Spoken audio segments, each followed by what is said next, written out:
Okay, let's just jump right into it. In early December of 2025, something pretty dramatic happened in the world of AI. It forced OpenAI, the industry leader, to hit the panic button and declare a code red. And what happened next was a massive product launch that nobody, and I mean nobody, saw coming this way. Yeah, so you need to understand, this wasn't one of those polished, well-planned releases. This was a scramble. This was a reaction. The reason? Google's Gemini 3 Pro and Anthropic's Claude Opus 4.5 had just dropped. And they were seriously good. So good, in fact, that it triggered an all-hands-on-deck emergency inside OpenAI to rush this thing out the door. I mean, look at how fast this all went down. In just 6 weeks, the ground completely shifted. Mid-November, Google launches Gemini 3 Pro, setting all these new records. Just a week or two later, Anthropic comes out swinging with Claude Opus 4.5, and it's actually outperforming GPT-5.1 on some really important professional work. This wasn't just healthy competition anymore. This was a real, credible threat. For the first time, OpenAI was on the back foot. And their answer was this code red launch of GPT-5.2. So, how did they plan to fight back and retake the lead? Well, it wasn't with just one single giant model. Instead, they got strategic.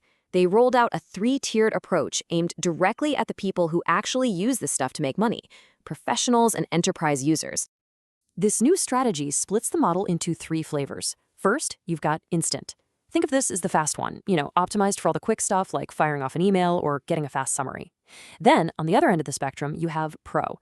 This is the heavy hitter, the high compute model for really complex, high-stakes problems, things like financial modeling where you absolutely cannot be wrong. And right in the sweet spot, you have Thinking. This is the new workhorse, the new default for any serious professional-grade work. The key idea here is that it actually plans before it acts, giving you much more detailed and logical results.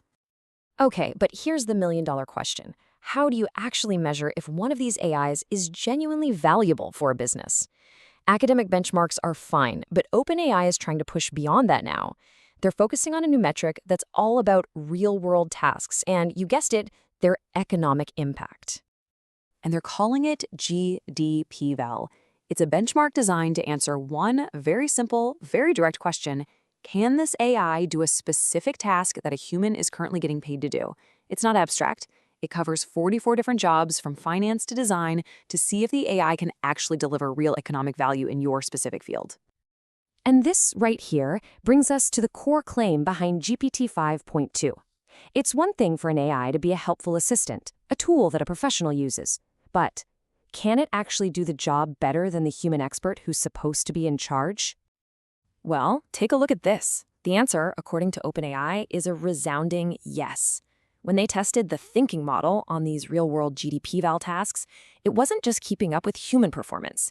In a whole lot of cases, it was significantly beating the baselines set by experienced industry professionals. Let this number sink in for a second. According to their data, the thinking model matches or straight up exceeds the performance of human professionals on almost 71% of the knowledge work tasks they measured. That is a wild claim to make about being ready for the enterprise. Now let's see how this plays out in one of the most valuable areas for any company, software engineering, because the game is changing. It's no longer about just helping a developer write a little bit of code. The new frontier is reliably automating entire complex engineering workflows. This is that jump to what everyone's calling agentic AI, an AI that doesn't just assist you, it executes tasks for you. And the proof is in the numbers. On a benchmark called SWE-Bench Pro, which is notoriously difficult. It tests an AI's ability to solve real-world problems from GitHub from start to finish. GPT-5.2 pulls off a 55.6% success rate. We're not talking about writing a simple hello world function. This is about diving into a messy, complex codebase and actually fixing a real bug. So what does this actually mean for developers? Well, we're talking about a massive leap in what this thing can do. It's an AI that can understand an entire codebase, not just one file.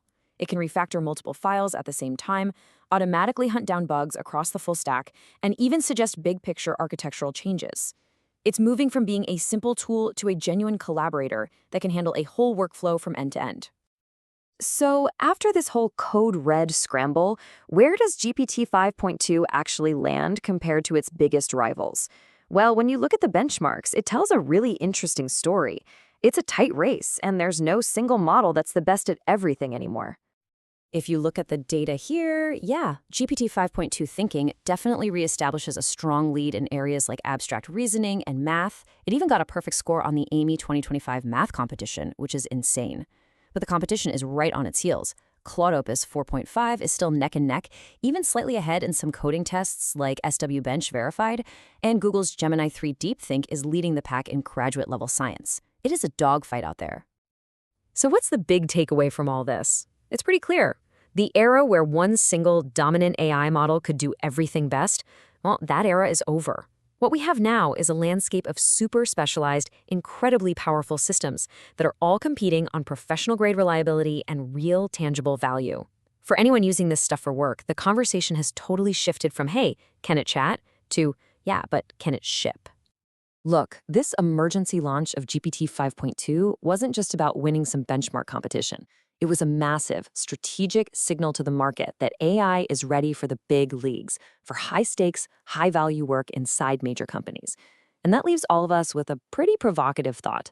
The question isn't if AI can do your job anymore, it's how quickly it's going to completely redefine it.